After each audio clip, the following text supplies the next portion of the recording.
ahead and bring them in. We're going to bring in Gran Zohar. Gran Zohar, you're welcome to come on up. Hello. Are you able to hear me correctly? How you doing, Gran? I'm doing wonderful. How are you doing? I'm doing great. What did you want to debate about? Um, well, actually, I was like about to like debate you about like the previous topic that you were talking about with Jonathan, I think, but Sure. not necessarily on like whether or like it's objectively true or not. I'm just like here to like understand like what do you mean like do you see that the entirety of like all religions are nonsense, or like do you see some components which are like more compatible with our modern life? Uh, so what I mean by all religions are nonsense is that none of them can be shown to be empirically true in any way, shape, or form. It doesn't actually influence reality in any way. I may as well be talking about Harry Potter, or the Sneetches versus the Snooches, or Gandalf showing up at my door. It's about the same value as that. Okay, so you talking it more from like an perspective of whether or not we can like view it empirically or not. But do you not see that some religions might have like some interesting philosophies or or like aspects of approaching life? Oh, I find all religions to be fascinating. They're really Okay, so fun. you so They're really interesting to look at. But that's a very different claim to make, right? Compared to whether or not that they're real. okay, I was like just a little bit more confused on whether you would like talking like from an actual objective reality or like from a just it's unfalsifiable, therefore it shouldn't be taken as like seriously Hmm? or as in fact. Oh, I mean, Is I that can correct? actually disprove God false beyond a reasonable doubt. I'm actually capable of Oh, doing that. okay, sure. I would like to hear that. But first, is it okay if you can like get over the semantics of like what God is before you get in depth with it? Sure, it would be the creator of the universe. Okay, so it's just like the origin of like basically everything. Yep. Is that what you're saying? Hmm. Okay, sure. Yeah, sure. Please continue. All right, give me 1 second while I grab it. All right. Where in the hell is it? Sorry, give me a sec. No worries. I actually wrote it down in a syllogism. Okay, so premise one, the law of conservation of mass and energy hold true. Is that the case? Do you agree with that premise? Sure. Okay. Premise two, work is the displacement of energy through the application of force along a displacement. Does that make any sense to you? Okay. Yeah, sure. It's the physics definition of the term work. Yeah. It's a very Yeah, specific of course. phrase. Yeah. It's imagine you take an object, you enact force on it, and then it Okay. moves. That's basically all it is. It's Okay. and it's energy that's Okay. going from my finger to the object. Into another place. Yes, I agree. Yes. Okay. Um, for energy to be transferred, it must come from somewhere. Well, yes, it does need a source. So yes, I agree with the third premise. Correct. Right? Because the law of conservation of mass and energy holds true. So Mm. if God enacts miracles, he would be able to perform work independent of the universe. Can you repeat that again? Sorry. If God enacts miracles, he would be able to perform work independent of the universe. Well, if he does claim to be omniscient, then yes, I think Correct. that's reasonable. Yes. If God can break the law of the law of conservation of mass and energy, it contradicts the thousands of experiments that support this law. Yes, Okay. I would say I would agree with that. Therefore, it is not reasonable to assume that God would break the law of conservation of mass and energy, right? So now we've just tied up within this universe, right? But the question isn't within Sure. this universe. The question is outside the universe, correct? Yes. Okay. Premise 6. If God enacted a first cause before the universe, it implies that he exists beyond space-time. Sure. Okay. So premise 7 is attributing purpose to a being beyond space-time is an anthropomorphization, which is you're attributing human characteristics to something that is not human. Let me think about that one real quick. Would it not be like, is purpose only like something that is only attributed to humans only, or can it be attributed to anything else as well? Probably could be done to animals, but it would be other creatures. But what's interesting about this is that you're talking about, let's say, for example, if I had like a rock in front of me, right? The rock is similar to humans in a way, in the sense that the rock is mostly made up of carbon, and carbon operates off of four-way bonds and creates long chains of carbon in order to make rock. Humans aren't very different from that in the sense that it also has the same four-way bonds, it has the same carbon to make up your body. By removing space-time, you've removed the fabric that allows carbon to exist, right? And so this concept of something beyond space-time and possessing anthropomorphic properties is even more, it would be even more improbable than assuming an anthropomorphism of a rock. Sure. Right? I think So- that's reasonable to say. Yes, you're Yeah. attributing purpose to a being beyond space-time is an anthropomorphization, and that means you are attributing human characteristics to something that's not human. Conclusion.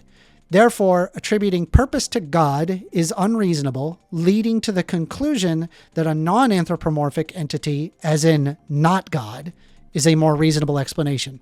There. I just disproved it beyond a reasonable doubt. Sure. Well, is it okay if I can speak my take on what is God, if you Sure. don't mind? All right. So the way I look at God personally is that it's the entirety of all that exists. It's basically just energy, fundamentally speaking. So whether this energy has a quote unquote will, or whether or like how it like works or not, I don't think that is the real case. I think it's just about like how we connect more to this totality of what it actually is. So for example, let's say that you connect well to a story, okay? Like a made up story, it doesn't have to be based on real life or not. If you connect well to that story, now that doesn't necessarily mean that that story is actually true. What really matters is that you were more like sympathetic with the story, depending on like how the story is described in the book. You're losing me, But man. I don't necessarily. Sorry. You're losing me. Um, yeah. So basically, in what I'm trying to say is that a god doesn't necessarily have to be a quote unquote like a person sitting up in the air, or like, like the typical like Abrahamic definition of what God is. My Is God my the definition universe? of God is based. God, the way I look at it, God is the concept, not necessarily an actual being. God is more so all that exists and basically beyond any human comprehension. That's Does God basically care my about you? definition. No, not really. I don't think Really? so. Yeah, I do think if you're talking about like the very supreme Did it thing, design the like, universe? like if he might have designed it, but that doesn't I'm necessarily asking mean you. that I'm asking you. he- yeah, What but do you like think no, it I don't is? think so. No. Okay, so Well, God the, did I not don't think design that the the universe. No, that's not what I'm saying. I'm saying that we don't know for sure. Like that's what my thing is. I think it's safe to assume that sure there could be something that is beyond our comprehension, and something bigger is out there. I think that's somewhat reasonable to believe that, but not it shouldn't. I think that it should not be taken as an actual fact. Well, I want to point out you've already walked away from every single world religion based on what you have said. There isn't a single Not religion that really. says that it is a non-anthropomorphic entity. No, Most people would actually, not call there this are some. God. Uh, no, there's actually a philosophy in Hinduism. It's called Advaita Vedanta. It Hmm. basically says that God is basically everything that exists. It's the How do you spell totality of this? everything that. Here I'll type it in the chat if you don't. Sure. Advaita Vedanta. There, I typed it in the chat.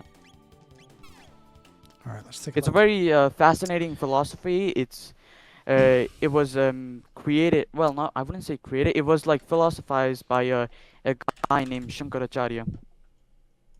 God is manifested as Shiva. Like it's a subjective reality, I would say.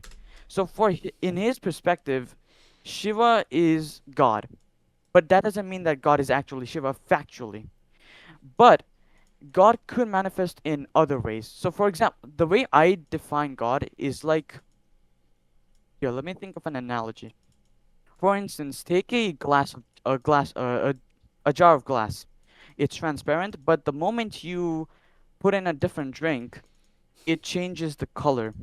So it's still a This is glass jar, this is but the rife with way you view it. anthropomorphizations. Sorry. This is rife with anthropomorphizations, which is my entire problem. Oh, I thought. You've already removed the concept of anthropomorphizing a god, so already this doesn't apply. Uh. Okay, wait. I thought like we were talking strictly about like human purposes. Sorry. So, an anthropomorphization is you're applying a characteristic that is human-like to something that is not human. Okay, and so if It you, doesn't for example, necessarily look at have to be Maya and human. Like, it could illusion, be. right, Oh. and look at the world plurality as a diversity is seen as Maya, and an illusion, and Maya is the force which creates an illusion and separation and multiplicity in the world. Having like this thing that describes that is already an anthropomorphization. Do you understand the issue? Okay, so it's just okay. So I was like a little bit misunderstood of like what anthropomorphization is. I thought it was only like strictly like animal or like living based thing, but not necessarily like environmental. Sorry. Yeah. Well, the point is that you're Okay. applying human characteristics to something that's not human, and that's my issue. You alluded earlier that the universe is God. Uh, well, okay. First of all, it's not. I wouldn't say it's like an actual being. Just to be clear with that. Is that okay? I mean, it's your claim. Say. I don't understand Sure. this. So I wouldn't use the term God. I would use the word Brahman, not to be confused with the creator deity of Brahma. Brahman is basically the incomprehensible reality that exists, but it can still be like experienced in a more like subjective manner. That's what I would define it. Okay. I don't know what your argument is at this point. I think my argument is that I think it's safe to assume that there could be something beyond us, and we might attribute it with like human-like characteristics. And I think it's somewhat safe to assume that, but No, I it's wouldn't not. call it nonsensical. I just explained Sure, to I you, would and you like. agreed with every single premise. Mm.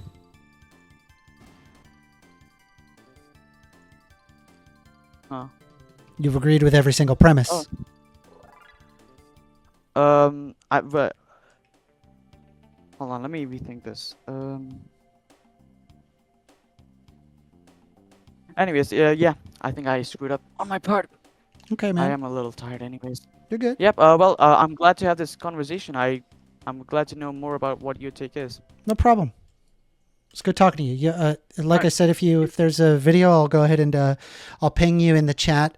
If there is going to be a video, okay? Yeah, sure. It's good Thank talk. you. Have a good day.